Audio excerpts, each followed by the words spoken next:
Joining me now is Congressman Jim Himes, who sits on the House Intelligence Committee and has been briefed on what is known so far. Congressman Himes, you were part of this briefing today. I know you aren't able to go into it in too much detail, but what can you tell us about the size and scope of this apparent Russian hack?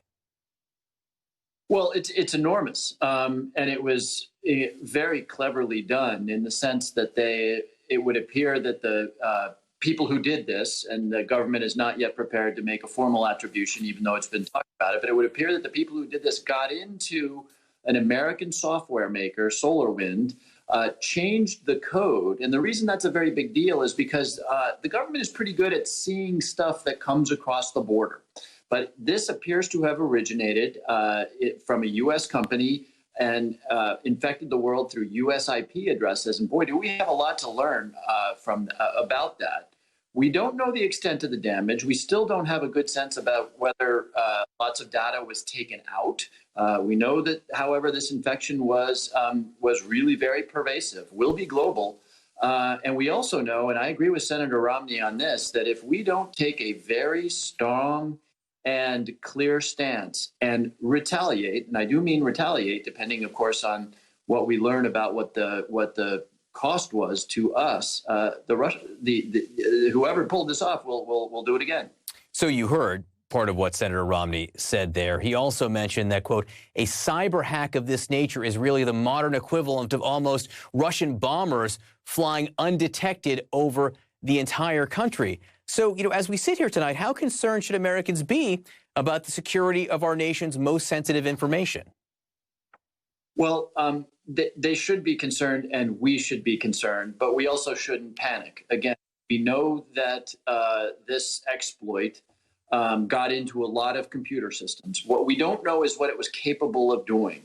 Was it capable of exfiltrating, as they say, data? Was their data exfiltrated? Was it capable of damaging those networks? We still don't have answers to that question. So, I mean, one way to think about it is that the perpetrators of this hack got into everybody's home. What we don't know is what they did once they were in that home. But again, we need to learn that information. I was not entirely satisfied by what the government knows today about exactly how intense and how severe this hack was. And then once we understand that, whoever did this, we need to exact a very significant cost from that group so that this doesn't happen again. If you'll recall, the Russians in 2016, that hack, the Obama administration did not retaliate in a way that exacted enough cost against the Russians in that 2016 hack. What the U.S. does not know or is not saying is notable in and of itself tonight, because I want to play you some of what President Trump has said about Russia during his presidency. Listen. I think that the last person Russia wants to see in office is Donald Trump, because nobody's been tougher on Russia than I have ever. That's not well, I don't care what anybody says. I have been tougher on Russia than any president, maybe ever. You can ask Putin. Nobody's been rougher on Russia than Donald Trump, okay? Nobody has been tougher on Russia than I have with the sanctions and everything else. And I guarantee you that in closed doors, Putin says that to his people. Has nobody been tougher on Russia than I have? By the way, nobody's been tougher on Russia than me with the sanctions. And nobody has been tougher with Russia than Donald Trump. He has not said a single thing about this suspected Russian hack. So how tough can you be if you remain completely silent?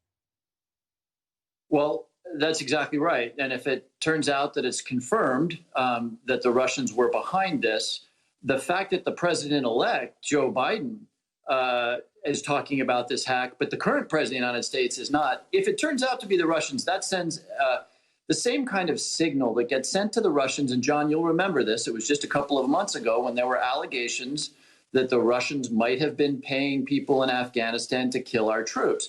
I don't remember Donald Trump hell about that. And that sends a very, very strong signal. That silence sends a very strong signal to the Russian leadership. Congressman Himes, a pleasure to see you. Thanks so much for being with us tonight.